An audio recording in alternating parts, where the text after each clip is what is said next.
Hello, HQ. I thought it was about time I checked in again. It feels like an eternity since I last heard from you. But still, one must do one's duty and leave the rest to the gods. You may or may not remember, we had a spot of trouble up here at the outburst. Seemed as if some sort of spells or ghosts had gotten in. And then some really foul weather made one hell of an effort to pull the place to pieces. But old Leonard and I made a very brave effort to shepherd the wayward entities out, as if they were lost frogs or something. Isn't that right, Leonard? Like lost frogs, we said. It seems to have worked. For now, at least. But I shan't let my guard down just yet. I can't say the weather out there has improved too much, neither.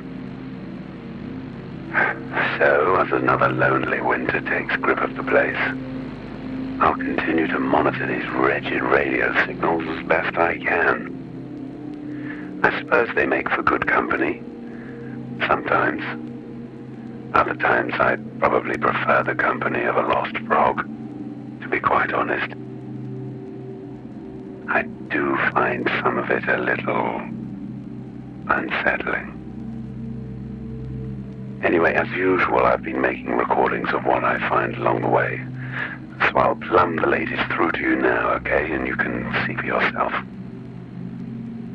A hard copy, as always, is available for you here. I've got quite the archive now, all with my own personal notes attached. Should you ever wish to get better acquainted with me or the material. So, what have we got today, I hear you ask? Well, I came across an actual conversation. People talking about some kind of nightmare swimming party. And coincidentally, I also found a piece of music about ugly crocodiles floating on the water. Oh, one more thing, HQ. If you do feel like getting in touch again, it'd be nice to hear from you. Let's get rolling. I'll catch up with you in due course. Leonard. Press play.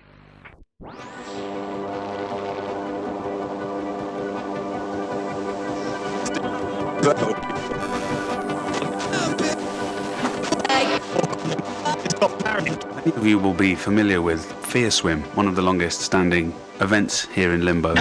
And to celebrate the centenary of the event, we've got none other than Shirley Eelsworth, who is the founder and promoter for Fear Swim. How are you doing today? I'm good, thank you. Thanks for having me on. It's actually Shirley Eelsworth, although it is spelt Eelsworth, so that's a common mistake. Eelsworth. Double E. Double E Eelsworth. Shirley has always been your first name? From the very beginning. Talking of beginnings, tell me, how on earth did you first manage to get permission from anyone to do Fear Swim? Well, it took a lot of people to petition the council and the local swimming baths to have us. A lot of those people are just me, because there wasn't a lot of support in the early days. But as you know, it's become quite a busy event when we get to do them. There's a lot of health and safety issues around Fear Swim, so people are forced to sign quite strict waivers about their mental and physical well-being. I've seen the queues on several occasions, and the queues to get in or the queues to get out? Well, the queues to get in. I've just noticed there's a lot of people waiting there, and there's someone very stern with a clipboard haranguing everyone. We've got our own clipboards now. That's right. Can you explain to any new listeners or people out there that aren't familiar what Fear Swim is? Or maybe what it isn't. It's up to you, just how you feel best to let the new people in. So Fear Swim is a pop-up event at various swimming baths in the southwest. And the idea is that you climb into a swimming pool, which is normally a friendly, safe, well-lit environment. And what we do is switch all the lights off and try to make it as frightening as possible. So essentially people are swimming around in the dark. There's ominous music playing. We often hide speakers in the deep end to sort of recreate the sound of large Jurassic period sea mammals. We've been lucky enough to work with a few lifeguards who have a keen interest in the occult. So quite often there are, how do we say it? The lifeguards are performing rituals as you swim. A really great time last month when one of the lifeguards managed to actually summon an entity of some kind. It really put the willies up a lot of the swimmers. Were we talking like a water demon? I don't know. It was like an endless lacework of spiders turning inside out. No doubt a few of Some in the queue on the way out. Yeah, often the queue to get out is longer than the queue to get in. But that's a sign of popularity, surely, and I'm sure you're all very happy with that. Yeah, I mean, people are only trying to leave because they are frightened, which is the whole point of the thing. We want people to leave wet and terrified. And our tagline is, scare yourself dry. Because by the time they've stopped being scared, they're probably dry. They're probably dry and they've probably run quite a long distance. I've heard quite a lot of people in the queue on the way out saying things in quite shaky tones. What the hell was that in the deep end? Why can't I swim anymore? Where's my towel? Is this, again, things that are being summoned, or is there some sort of staffing involvement to give a sort of more hands-on experience? No, I mean, the whole experience, other than the summoning of demons, the whole experience is a psychological trick, essentially. We just like to create an environment where you can imagine your worst nightmares happening whilst you're in a very vulnerable position in the deep end of a swimming pool. It's a real achievement on the entertainment circuit. I guess that's why the queues are quite so... I think people are just fed up of enjoying themselves on an evening out. And what we try to provide is a situation where they are more frightened than they've ever been in their entire life. Do you find people come back? Do you have regulars? No. No. It's intriguing, isn't it? It's Fear Swim, scare yourself dry, pop-up events at a swimming pool. It's a sort of trendy thing that people are really keen to try out. They don't tend to come back because they've been scared out of their wits. But that is the whole point. So I feel like we've succeeded and the business model is sound. How is it that you're going about promoting Fear Swim? Rumours of bodies floating through the harbour and down the river, is that still is that true? Is that still a technique? If not, how are you getting the word out there? It wasn't a real body. It had nothing to do with the Fear Swim organisation. It's irresponsible and cruel, over-enthusiastic fan of Fear Swim who's taken it upon themselves to do things like float a fake dead body down the river with a Fear Swim poster attached, releasing eels and several octopuses. Octopi. Several octopuses. Octopuses? Octopi. A gaggle of octopi, nothing to do with the Fear Swim team. I mean, I personally was in the water at the time. You know, we were playing Avon Terracore, and I had a smashing time with the octopus. We had a fantastic time. I was terrified. Are you the only regular at Fear Swim? Often, it's just me. Scaring yourself dry every time?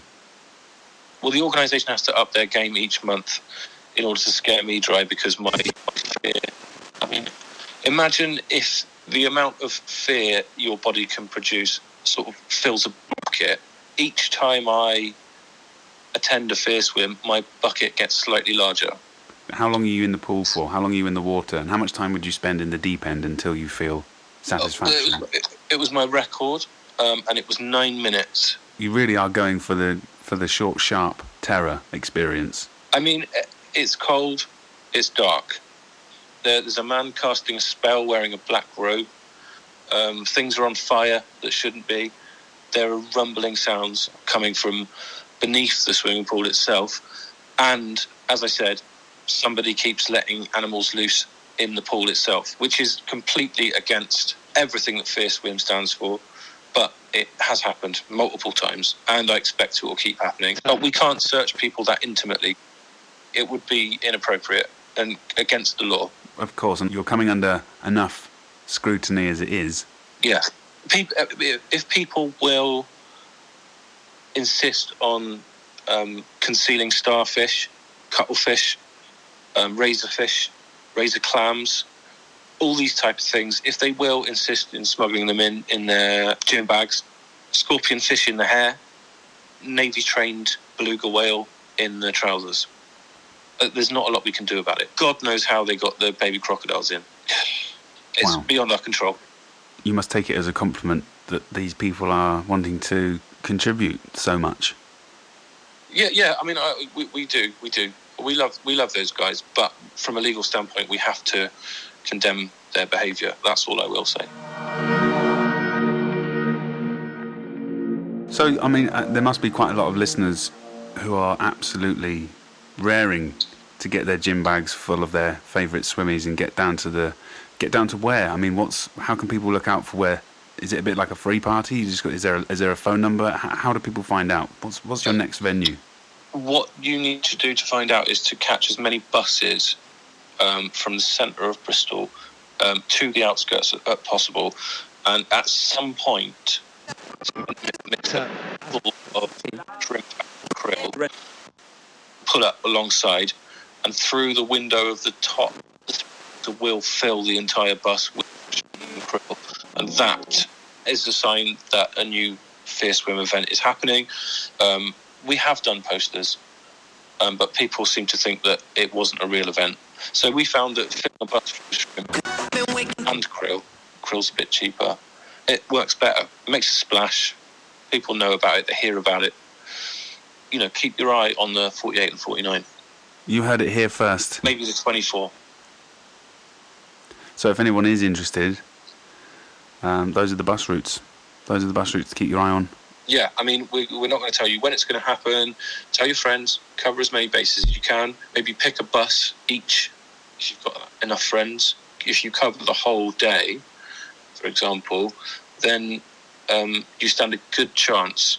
Well, Shirley, it's been brilliant to talk to you, and no doubt we'll have you on again to maybe answer some more listener questions if you'd be happy to do that. Great. Thank you very much for having me, and don't call me Shirley.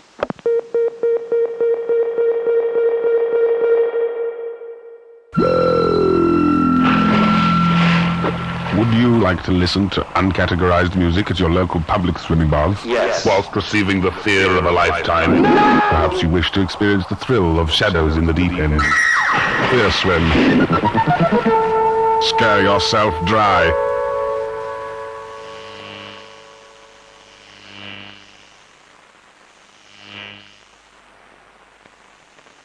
So, what do you reckon, H-Kid? You fancy swinging by and taking old Leonard and I for a swim one night? Eh? Unless, of course, you're too afraid. Are you? Anyway, here's one of those new colouring in songs. I think it's one of those ones you have to bring your own pictures. It's about an ugly crocodile.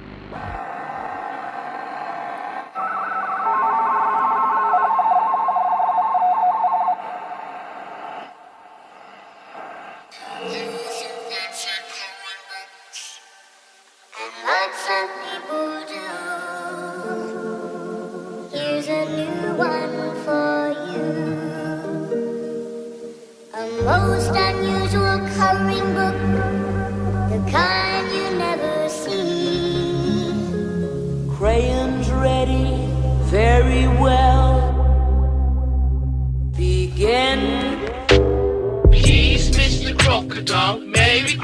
water to see your ugly daughter floating on the water like a cup and saucer. Please, Mr. Crocodile, maybe cross the water to see your ugly daughter floating on the water.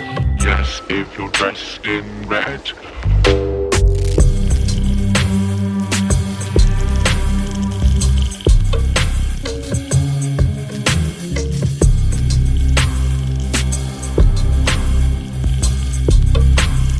Yes, if you're dressed.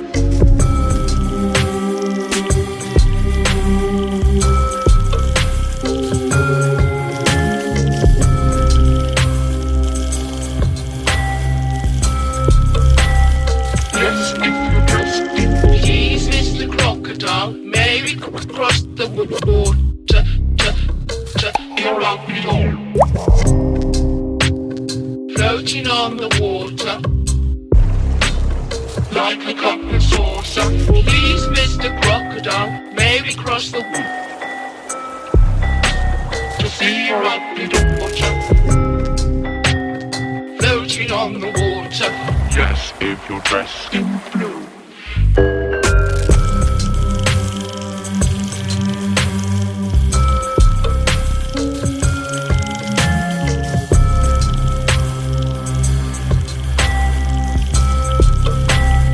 Yes, if you're dressed.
You old dog.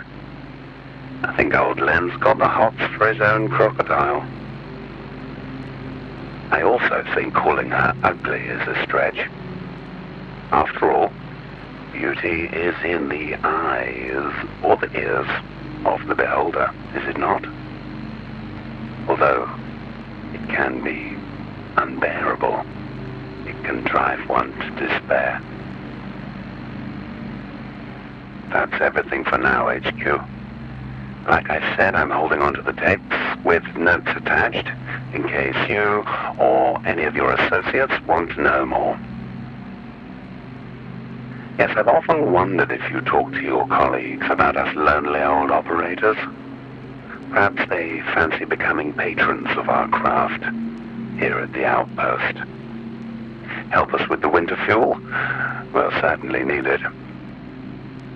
Looks set to stay like this for some time. Anyway, we'll check in again in a few weeks.